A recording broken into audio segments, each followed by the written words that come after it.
নমস্কার দর্শক, আপনারা দেখছেন দৈনিক পাবলিক সমাচার। এই মুহূর্তে সবচেয়ে বড় খবর, ওয়াকফ সংবিধান বিল বাতিলের দাবিতে ওয়াকফ বাঁচাও মিছিল হরিণঘাটায়। সংবিধান বাঁচাও, দেশ বাঁচাও, ওয়াকফ বাঁচাও। ওয়াকফ সংবিধান বিল বাতিলের দাবিতে ওয়াকফ বাঁচাও মিছিল শিয়ালদহ থেকে ধর্মতলা।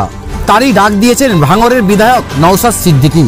তারই উদ্যোগে হরিণঘাটে একটি ওয়াকফ বাঁচাও মিছিলের ডাক দিয়েছেন ইন্ডিয়ান সেকুলার ফ্রন্ট ওরফে আইএসএফ এর পক্ষ থেকে। এই মিছিলে প্রায় পা মিলিয়েছেন 100-রও বেশি আইএসএফ কর্মী সমর্থকেরা। তাদের স্লোগান, বিজেপি হাটাও, দেশ বাঁচাও, ওয়াকফ বিল অবিলম্বে বাতিল করতে হবে। চলুন শুনে নেব তারা কি জানালেন। নতুন নতুন খবরে আপডেট পেতে চোখ রাখুন দৈনিক পাবলিক সমাচারে। আপনার নাম কি? আমার নাম মহিবুল মন্ডল। আমি বনগাঁ লোকসভা কমিটি। আজকে আপনারা এখানে কি করবেন?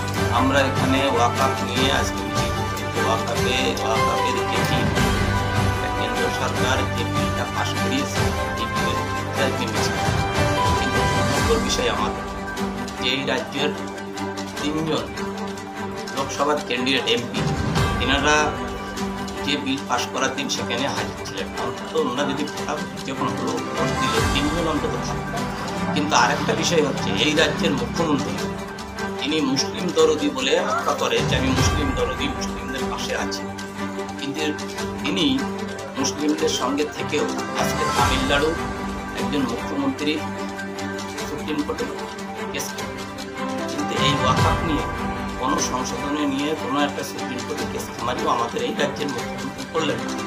আগামীকাল এখানে একটা মিছিল করলো, একটা দল, রাজনৈতিক এক দল মিছিল করলো, কিন্তু তারা একবারও আমাদের ওয়াকফ নিয়ে প্রতিবাদ করল।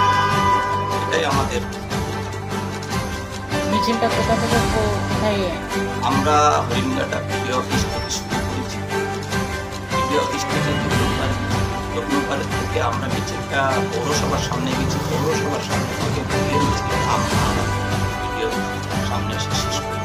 কত লোকের জামায়াত হয়েছে? আজকে জমায়েত হয়েছে 200 থেকে 250 লোকের আমাদের।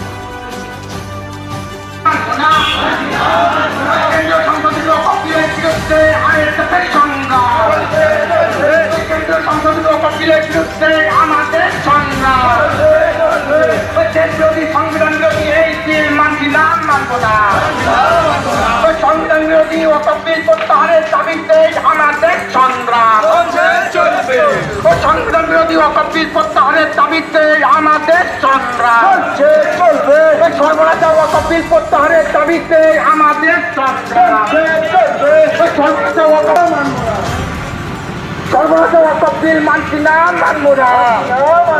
তাই তো বলি, কেন্দ্র সরকারের কালো হাত ভেঙে চাষ করিয়ে দাও।